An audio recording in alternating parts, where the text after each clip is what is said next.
అనుకుంటున్నారా? ఏ రాజ్యాంగం చెప్పిందని మీరు అక్రమంగా చొరబడి ఇంట్లోకి దొంగల్లాగా ఇక్కడ ఉన్నటువంటి ప్రొఫెషనలిస్టులైన జర్నలిస్టులను ఎత్తుకోబోతున్నారు?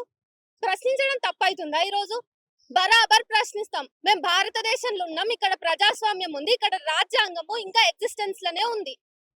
దేశంలో ఎక్కడ ఏ మూల ఏం జరిగినా మాట్లాడతాం కదా. నువ్వు మాట్లాడొద్దు అని ఇంకే ముందు మీరెవరు? అధికారం ఉంది కదా అని చెప్పేసి మీరు రాజ్యాంగానికి తూట్లు పొడుచుకుంటా ఈ రోజు అనని పదాన్ని అన్నాడు అని చెప్పేసి మీరు ఫేక్ ప్రాపగాండా చేస్తున్నారు. మోడీకి బానిసత్వం చేసి చేసి చేసి మీ నరాల్లో అదే ఇంకిండొచ్చు. అక్కడ ఆయనను ప్రసన్నం చేసుకొని ఇంకా దేశ వ్యాప్తంగా ఎవరి మీద అన్న పడతాం. తెలంగాణ పక్కపోంటే ఉన్నది, తెలంగాణని దోచుకొని ఇంకా తెలంగాణని బుగ్గగాలం చేయని. ఇంకా సింపుల్ గా చెప్పాలంటే చాలా ఈజీ అని అనుకుంటున్నారేమో. ఇగో మేము ప్రొఫెషనలిస్టులం, మేము రాజ్యాంగాన్ని ఫాలో అవుతాం, కానీ ప్రజలు ఉన్నారు. తెలంగాణ చైతన్యవంతమైన సమాజం.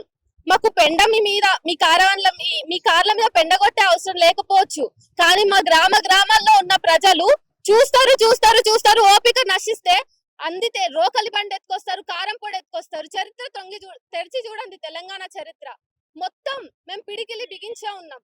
మేము ఈ రోజు జర్నలిస్టులం కాబట్టి రాజ్యాంగం అనే గ్రౌండ్స్ మీదనే ఉంటాం. మీకు అవకాశం ఇవ్వం మేము ఎక్కడా కూడా. కానీ ప్రజలు అట్లా కాదు. మీరు అధికారంతో ఊగిపోతుంటే ఇక్కడ ప్రజలు ఆకలితోనున్నారు. రోజు పని చేసుకునే వాళ్ళు. మీరు తెలంగాణను కూడా ఇంకా మేమే పాలిస్తాం. తెలంగాణలో ఇంకా మా భూములే ఉంటాయి, మా ఇండ్లే ఉంటాయి, మేమే ఆధిపత్యం చెలాయిస్తాం. ఇక్కడ ఉన్నటువంటి ముఖ్యమంత్రిని కూడా మీరు కొనుక్కుంటామంటే అది నడవని పది. ఒక ముఖ్యమంత్రిని మీరు దాసులుగా చేసుకోవచ్చేమో, తెలంగాణ ఇప్పటికీ కూడా మీకు దాసులుగానే ఉంటుందని మీరు ఎట్లా ఎక్స్పెక్ట్ చేస్తున్నారు? రాజ్యాంగంలో ఒక మాట అన్నదని మీరు ఇక్కడ ఫీల్ అవుతున్నారు కదా. నిజం చెప్పండి, ఆంధ్రప్రదేశ్ లో రాజ్యాంగం ఎక్కడ అమలవుతుంది? ఆంధ్రప్రదేశ్ వ్యాప్తంగా హక్కులు కాలరాయబడుతున్నాయి. దళితుల, మైనారిటీల, క్రైస్తవుల హక్కులు కాలరాయబడుతున్నాయి. ఇంకా చాలా సమస్యలు ఉన్నాయి. ఉండనికే ఇండ్లు లేవు. వరదలు వచ్చి పోయినప్పుడు వాళ్ళని చూసుకునే నాథుడు లేదు. మీరు ఆ ప్రామిస్లు ఈ ప్రామిస్లు చేసి అక్కడ ప్రజల్లో చిచ్చులు పెడుతున్నారు. ఈ రోజు ఆంధ్రప్రదేశ్ స్థానికులతో నేను మాట్లాడుతూ ఒక విషయం వినిపిస్తుంది. అయితే జగన్ పార్టీని లేదా బాబు పార్టీని ఎత్తుకోవాల్సి వస్తుంది. ఇక పవన్ పార్టీని ఎత్తుకున్న వాళ్ళు అందరూ మైనర్లే, 18 years ప్లస్ ఎవరు లేరు అక్కడ. కానీ ఏదో ఒక పార్టీని ఎవరు వకాల్తా పుచ్చుకొని ఉండే దీన స్థితి ఈరోజు ఆంధ్రప్రదేశ్ ప్రజలు అనుభవిస్తున్నారు. అయితే వైఎస్ఆర్సీపీని మోయాలి, లేకుంటే సిబిఎన్ ఈ టీడీపీ పార్టీని మోయాలి, లేకపోతే వాళ్ళకి ఎగ్జిస్టెన్స్ అంత దౌర్భాగ్య స్థితిలో ఆంధ్ర ప్రజలు ఉన్నారేమో, తెలంగాణ ప్రజలు లేరు. ఇక్కడ మేము ఏ పార్టీని ఫాలో అవ్వకుండా, ఏ పార్టీ జెండా కప్పుకోకుండా, జెండా ఎత్తుకోకుండా మా హక్కుల మీద మేము బతకగలుగుతాం. ఈడ రాజ్యాంగం ఉన్నది. అంతో ఇంతో ఈడ రాజ్యాంగానికి తూట్లు పొడిచే పరిస్థితి తెస్తే మా ముఖ్యమంత్రిని కూడా మేము ఎదిరిస్తాం. మా ముఖ్యమంత్రిని కూడా రోడ్డు మీద తెచ్చి కాన్వారీలు ఇస్తారు ప్రజలు. ఎందుకంటే వాళ్ళు ఆకలితో ఉన్నారు కదా. వాళ్ళు కొన్ని ఎక్స్పెక్టేషన్స్ పెట్టుకొని ఓట్లు వేసి గెలిపించారు కదా. వాళ్ళు ఇవన్నీ సహించరు. తెలంగాణ అంటేనే ఆ రానెస్ ఉంటది. ఆ రా అండ్ రస్టిక్ గా మేము రియాక్ట్ అవుతాం. కానీ ఇక్కడ ఏం చేయని ప్రొఫెషనలిస్టులను పట్టుకొని అబద్ధం వీడియో చూసే ఓపిక లేదు వీళ్ళకి. బొబ్బిలి నుంచి వచ్చిర్రు కార్ వేసుకొని, మరి వీడియో చూస్తే అయిపోతుంది కదా. ఒక 10 సెకండ్ల పంచాయతీ అది. 10 సెకండ్ల వీడియో చూసిన తర్వాత అరే అననే లేడు, ఇది ఫేక్ ఎఫ్ఐఆర్ రాసిన మనమే అని చెప్పేసి మీకు వస్తుంది కదా. రిటర్న్ మేము మీ మీద కేసులు పెట్టాలా అబద్ధంగా అంటుందని? రాజ్యాంగం కోసం అని మాట్లాడుతున్నారు. రాజ్యాంగబద్ధంగా మీరు ముందరికి పోనీకి రాదా?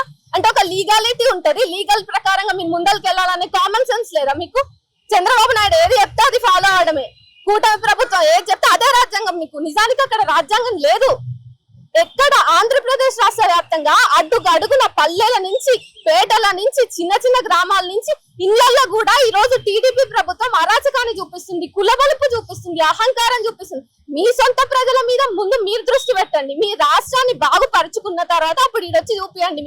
మీరు ఏమన్నా అంటే ఇటుక పేర్చి నేను హైదరాబాద్ కట్టినా అంటారు. నిజాం చేసిండు. చరిత్ర చెప్తుంది. ప్రతి గోడ మీద తెలంగాణ చరిత్ర ఉంటది, తెలంగాణ అమరవీరుల రక్తం ఉంటది. మేము ఆ అమరవీరుల సాక్షిగానే ఇప్పుడు చెప్తున్నాం. రాజ్యాంగాన్ని అడ్డు పెట్టుకుని మీరు ఏదైనా చేస్తే చెల్లుబాటు అవుతుంది అనుకుంటే మీ అంత అజ్ఞానులు, మూర్ఖులు ఎవరు ఉండరు. ఎందుకంటే మేము ఇదే రాజ్యాంగం గ్రౌండ్ మీద నిలబడి మాట్లాడుతున్నాం, ఇదే రాజ్యాంగబద్ధంగా మాట్లాడుతున్నాం. మేము కూడా అబద్ధాలు చెప్పాలి, మీలాగా మేము కూడా ఫేక్ కేసులు పెట్టాలి అనే దగ్గరికి మేము దిగజారము. మేము నిజాయితీగానే ఉంటాం, మేము ప్రొఫెషనల్ గానే బిహేవ్ చేస్తాం. మీరు ఒక నాయకుల్లాగా పనిచేయండి, గూండాల్లాగానో లేకపోతే రౌడీల్లాగానో ఉండకుండా మీరు ఏదైతే రాజ్యాంగం మీద ప్రమాణం చేసి అధికారంలోకి వచ్చిందో దాన్ని బట్టే పాలించండి. జై తెలంగాణ.